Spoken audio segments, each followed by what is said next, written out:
Alhamdulillahilladzi hadana lihada wa ma kunna linahtadiya laula an hadana Allah. Asyhadu an la ilaha illallah wa asyhadu anna Muhammadan abduhu wa rasuluh. La nabiyya ba'dah amma ba'du. Tuhan hakim dan arif dan bijaksana yang kami muliakan, hadirin sebangsa dan setara air yang kami banggakan, Indonesia, negeri yang dijuluki Zamrud Khatulistiwa, negeri yang terbentang luas di Sabang sampai Merauke, dikaruniai laut yang luas, pegunungan yang megah, tanah yang amat subur, dan di jantung Pulau Sumatera terbentang tanah subur Antero, bumi sakti alam kerinci, negeri yang dijuluki segumpal tanah surga, menyimpan potensi luar biasa baik dari segi alam maupun manusianya. Gunung Kerinci menjulang tinggi dengan gagahnya, dan di kaki gunung itu terbentang kebun teh kayu aro yang luasnya memukau dunia. Ladang medang menghijau, sawah menguning jika musim panen tiba, dan udara yang sejuk menyelimuti daerah ini sepanjang tahun. Tapi di tengah potensi itu, kita justru bertanya, mengapa negeri yang subur ini masih bergantung bantalan dari luar? Mengapa petani kita belum benar-benar merasakan kesejahteraan dari jerih payahnya sendiri? Dan yang lebih menyedihkan, mengapa generasi muda kita jauh dari dunia pertanian dan lebih dekat dengan budaya instan? Untuk menjawab permasalahan yang menjadi tantangan tersebut, maka mewujudkan swasembada pangan untuk kesejahteraan masyarakat menurut konsep Quran jadi teknik sekaligus tema syakil Quran yang akan kami sampaikan pada kesempatan kali ini dengan rujukan awal surah Al-Baqarah ayat 261 berikut ini. A'udzu billahi minasy syaithanir rajim.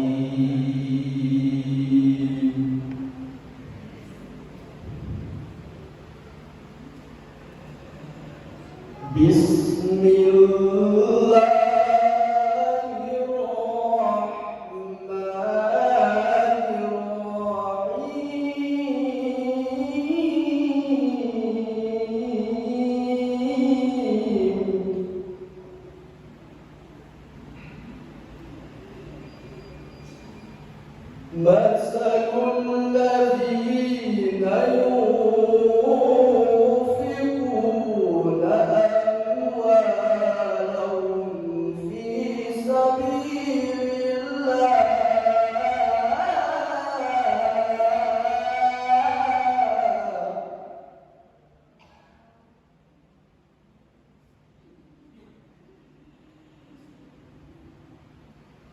fi sabilillah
dengan menyebut nama Allah yang Maha Pengasih, Maha Penyayang.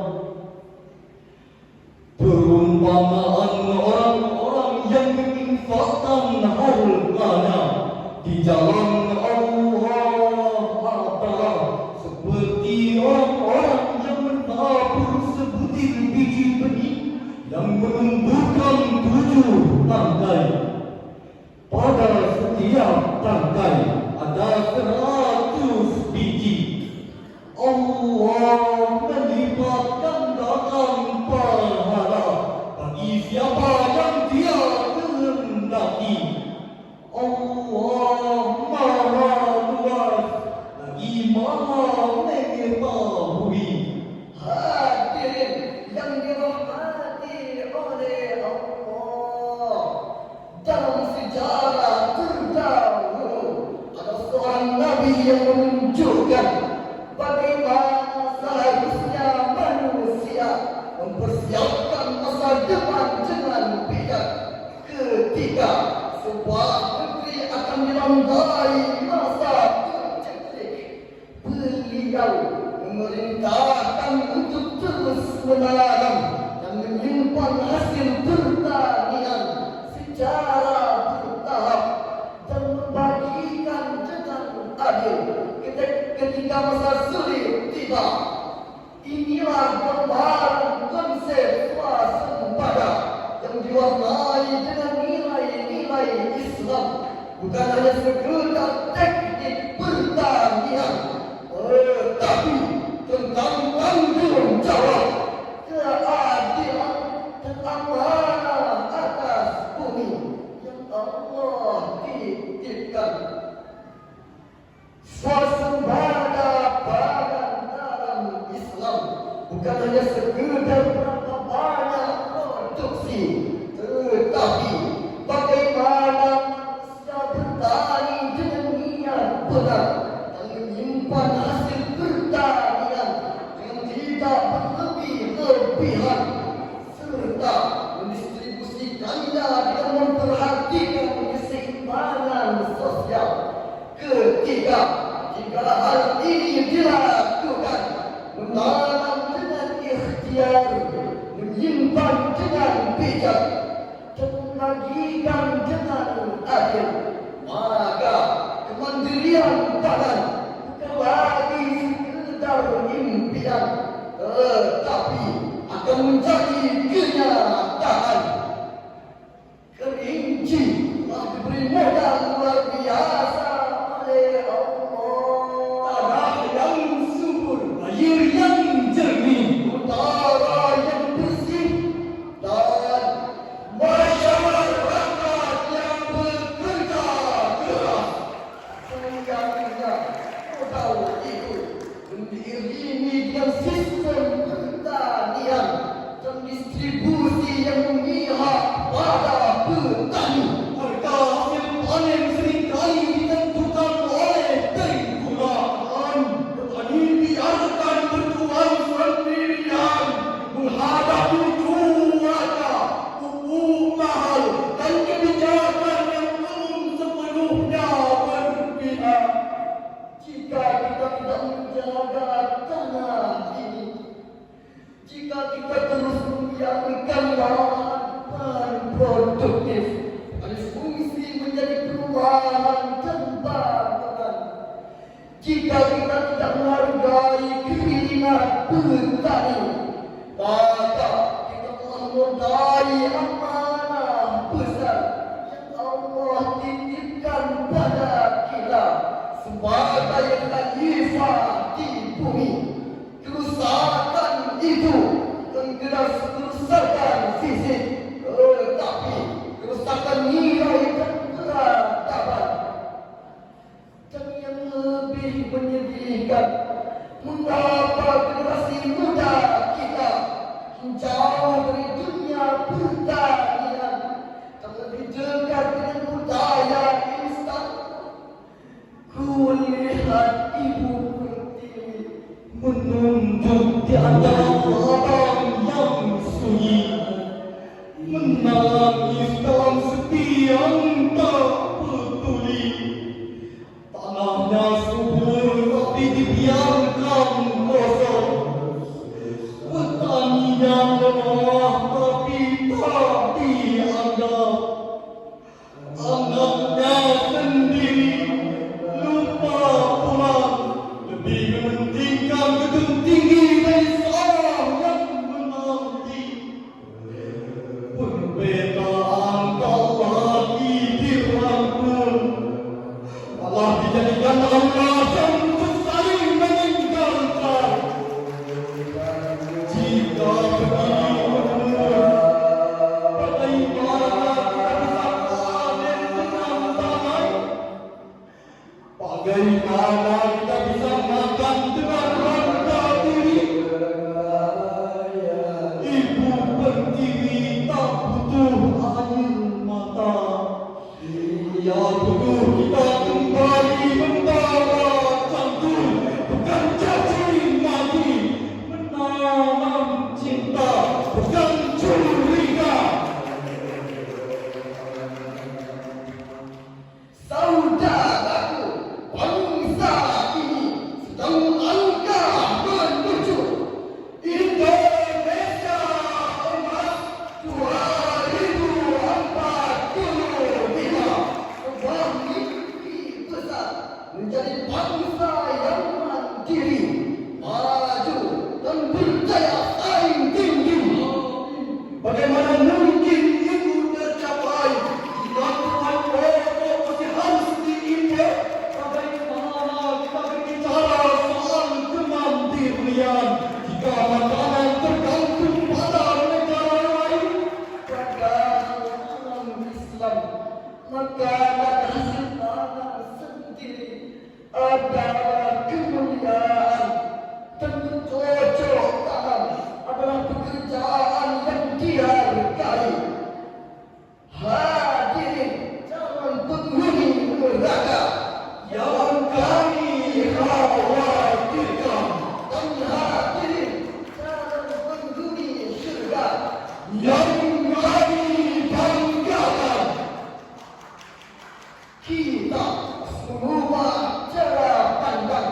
Petani bukanlah profesi rendahan. Petani adalah tulang punggung bangsa. Dengan tangan mereka lah tumbuh padi, sayur dan buah. Hasil kerja keras mereka lah kita bisa menikmati makanan sehari-hari.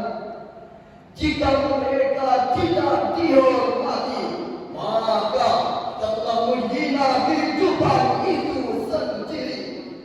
Allah berfirman dalam surah Al-A'raf ayat 57 berikut ini. وَهُوَ الَّذِي يُرْسِلُ الرِّيَاحَ بُشْرًا بَيْنَ يَدَيْ رَحْمَتِهِ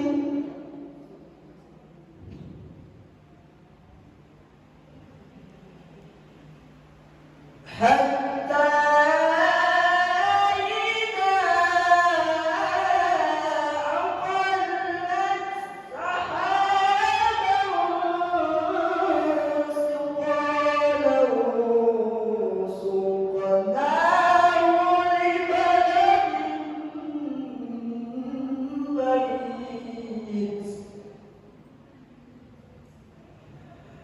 لبلد ميت فأنزلنا به الماء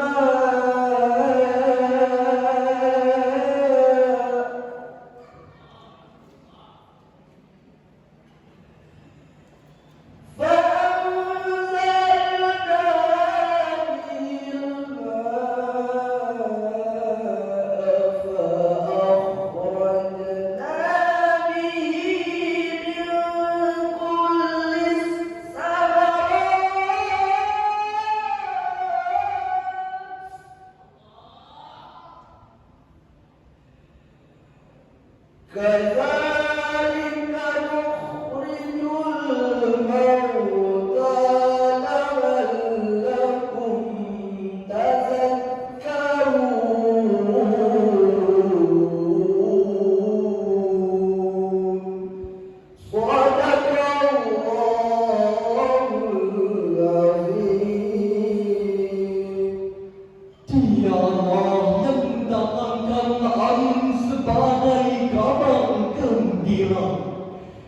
mendahului kedatangan rahmatnya hujan, sehingga apabila angin itu telah memikul awan yang berat, kami halau ila ke suatu negeri yang mati, tandus. Lalu kami turunkan hujan di daerah itu. Kemudian kami tumbuhkan dengan hujan itu berbagai macam buah-buahan. Seperti itulah kami membangkitkan orang-orang mati agar kamu selalu ingat. Maha benar Allah yang Maha Agung dengan segala firman-Nya. Hadirin yang berbahagia, Wahai generasi muda, mari bangkit, jangan hanya menjadi penonton berita tentang pembangunan. Jadilah pelaku pembangunan. mulailah mencintai alam, gunakan teknologi untuk membantu pertanian. Jadikan pertanian sekedar warisan nenek moyang, tetapi lahan perbuahan masa kini. Tanggul bukan barang cukup, pupuk bukan sekedar bahan kimia, ladang bukan tempat kotor. Semuanya adalah ladang abal yang menjanjikan pahala tersejahtera. Kerinci punya segalanya, gunung, sawah dan udara.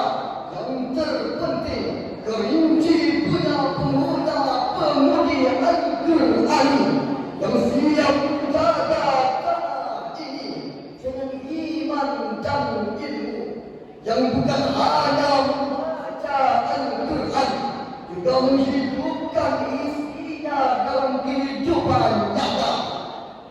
Karena menjaga pangan adalah menjaga keberlangsungan Tuhan. Sebagai kesimpulan, bukan hanya sekedar teknik pertanian, tetapi tentang tanggung jawab, keadilan dan amanah atas bumi yang Allah titipkan kepada kita masyarakat, dan membuat pemuda sadar akan dunia pertanian dan tidak bergantung dengan budaya instan. Terakhir, marilah kita ingat yang terpenting bukan siapa